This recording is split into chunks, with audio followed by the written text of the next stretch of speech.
kwa hapa sasa hivi maisha sasa hivi ni magumu tofauti na maisha ya zamani. Sasa kinachotakiwa wanangu, mpambane. Msio na maisha kama mimi baba yenu. Mama yenu nilimpoteza kwa mama ndogo tu kwa sababu nilikuwa sina kitu. Kwa hivyo wanangu, nataka mfanyaje? Mpambane. Nasikia wanangu? Bwana shemeji. Shemeji, mimi wakati unazungumza na wajomba zangu hapa nilikuwa nakusikiliza tu. Kiukweli ulichonena hapa sahihi kabisa. Na unajua siku hizi vijana wengi hawakai na wazazi wao. Sahihi kabisa. Na kuwapa maelezo kwamba wafanye nini ili maisha yaendelee. Ndio bwana shemeji. Nyinyi wajomba zangu nyinyi. Jomba. Inabidi msikilize sana baba yenu anatuzungumza nini.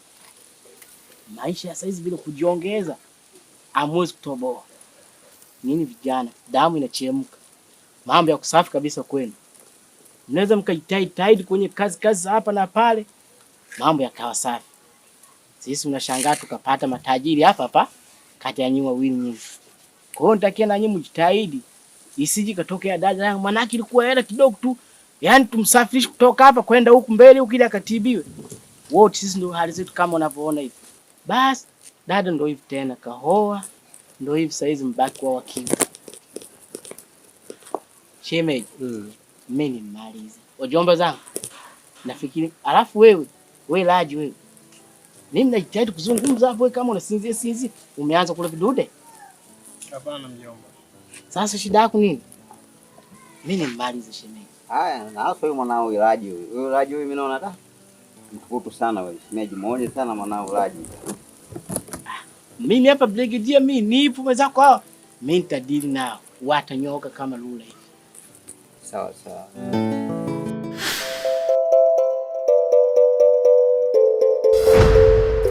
Maisha ya saizi bila kujiongeza hamwezi kutoboa.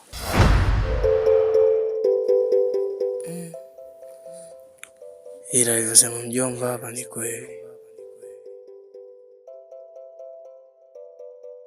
Ukilala hapo itakuwa kila siku kazi kuvaa nguo moja.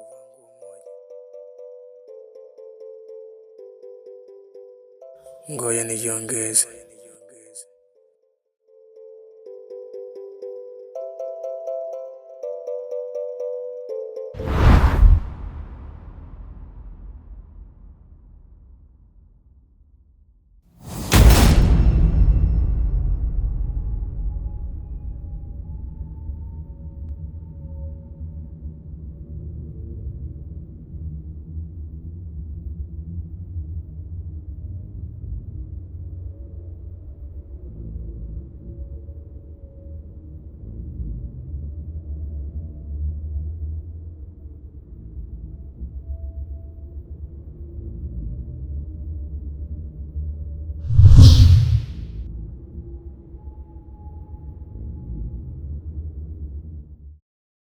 Usiogope kijana.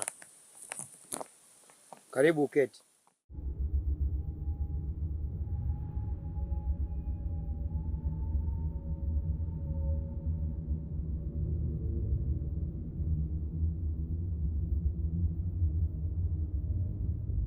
Mtaalamu na shida. Shida yangu haina haja ya kuelezea. Nishaifahamu shida yako. Ila kulingana na nyota yako haiwezekani. Ila kuna mtu mmoja tu anaweza kukusaidia. Maana nyota yake ni kali sana. Huyu ni kaka yako. Inabidi ufanye juu chini ili uje naye hapa. Nafikiri umenielewa. Unaweza ukaenda. ndio hivi bwana kaka. Kama nilivyokuambia hapo. Nimefanya hivi kutokana na maneno ya mjomba ya siku ile. Unaona bwana? Toa maneno ya mjomba. Kwa hiyo itabidi tujiongeze. Bila kujiongeza sisi tutakufa maskini, hizi nguo hizi zitatutesa. Unaelewa kaka? Kwa hiyo usimwona yule mponda yule. Mpaka sasa kafika mbali. Kamtumia mganga yule. Kwa hiyo na sisi kaka tumtumie yule mganga na sisi tubadilishe maisha nyumbani. Ndugu yangu hizo tamaa. Alafu maisha yako hivi. Hayo mambo yalikuwa zamani. Sasa tunatakiwa tubadilike. Yaani achana kabisa na mawazo ndugu yangu. Yaani mimi nakukataa. Yaani ni upumbavu na uwaza. Kwa maisha kaka tutateseka sana haya.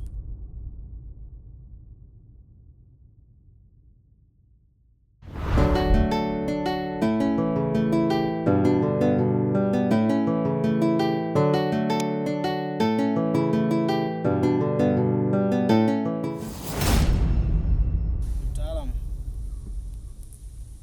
nimejaribu sana kuzungumza na blaza, lakini blaza amegoma kabisa. Kwa kifupi, kaka yangu mimi ana imani kabisa na haya mambo. Ikafika hatua tukataka kushikana hadi mashati.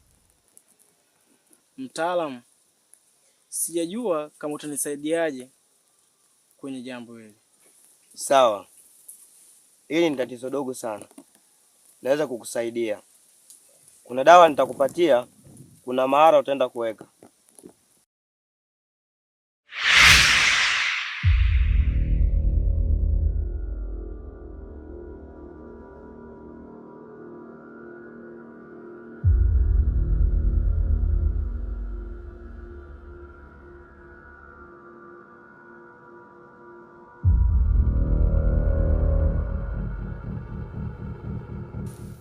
Unaweza kwenda.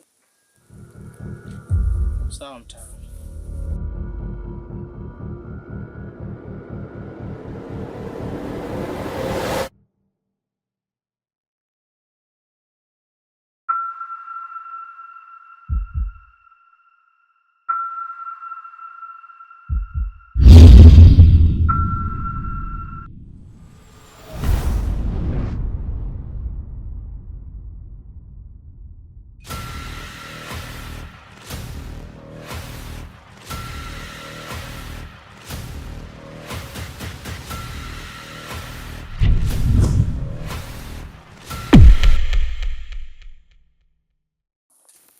Wewe nani?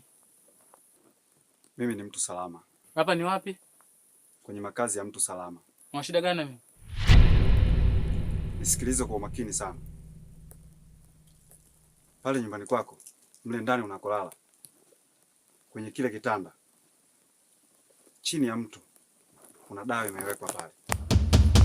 Hakikisha kabla hujaenda kulala umeitoa ile dawa, na unapoitoa kaitupie chooni.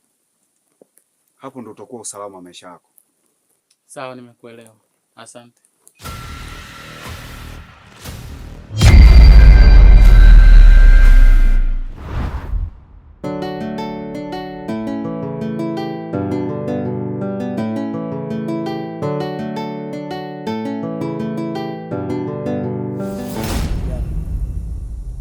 Nimekuita hapa kwa nimeona kila kitu kilichoendelea. Kwa hiyo nimekuita ili nikubadilishie dawa. Naamini hii dawa ambayo nitakupatia sasa hivi itakuwa ni nzuri sana na ni bora. Naomba unyoshe mikono yako mbele. Hivi. Yeah.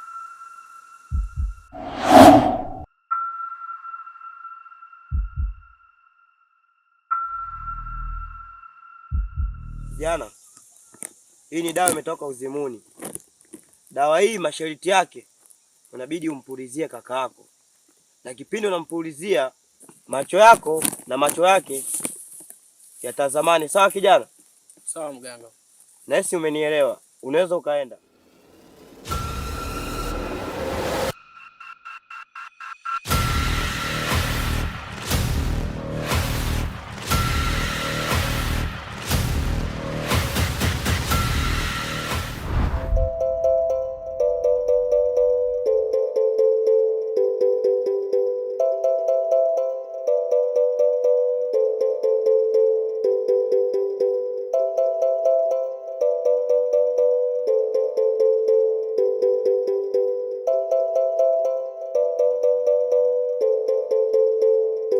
Sasa mtaalamu kasema hii dawa nimpulizie kaka usoni.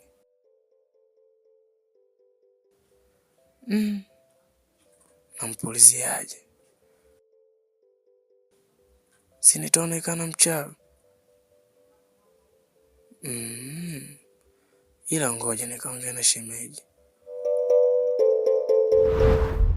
Shemeji vipi? Kwema? Kwema tu mzima. Mzima kwema? Kwema tu, habari ya nyumbani? Nyumbani bwana salama, lakini sio salama sana. Una shida gani tena shemeji? Kaka bwana hayuko sawa, anaumwa. Hata hivyo unavyoniona hapa nimetoka hapo kwa mganga hapo. Kwa hiyo nimepata dawa ya mwanzo nilimletea ligoma kunywa, kwa sasa nimeletea dawa nyingine tena.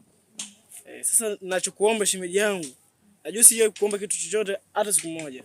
Sawa bwana? Kuona kuomba kuna dawa nimepewa na mganga ili nimpulizie blaza ili awe sawa. Sawa? Na ile dawa mimi kumpulizie mwenyewe siwezi. Kuona chokuomba wewe ni kukabidhi dawa ukampulizie yeye. Unavyomuona vile kaka kila siku nakutana naye si kwamba yuko sawa. Yule yuko sawa kiakili. Hata hivyo alipanga tulete hela kwenu ili mfunge ndoa. Lakini tangu abadiliki kiakili mpaka sasa hivi simuelewi. Kwa hiyo ukimpa hii dawa mimi na imani lazima tupite siku nyingi tutakuja kuoa kwenu shemeji. Sawa shemeji, haina shida, hiyo dawa ipo. Dawa hii hapa ipo. Dawa hii hapa. Na imani hutoniangusha shemeji. Haina shida shemeji. Kwani yupo huko nyumbani? Yupo nyumbani. Basi sawa, msalimie. Basi poa. Nakuaminia shemeji.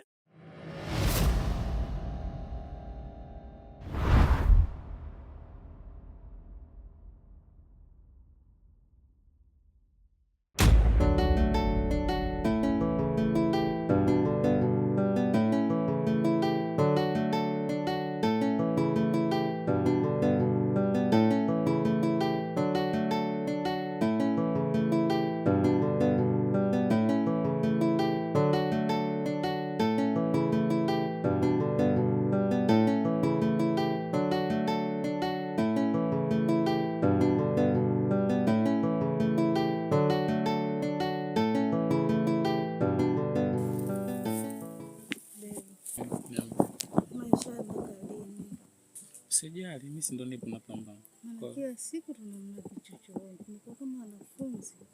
Hata sijali mpenzi wangu. Wewe unajua mimi ninavyokupenda. Wewe niamini kwa siku moja tutakuonyesha hayo ambayo unataka sawa. Bwana mimi nimechoka.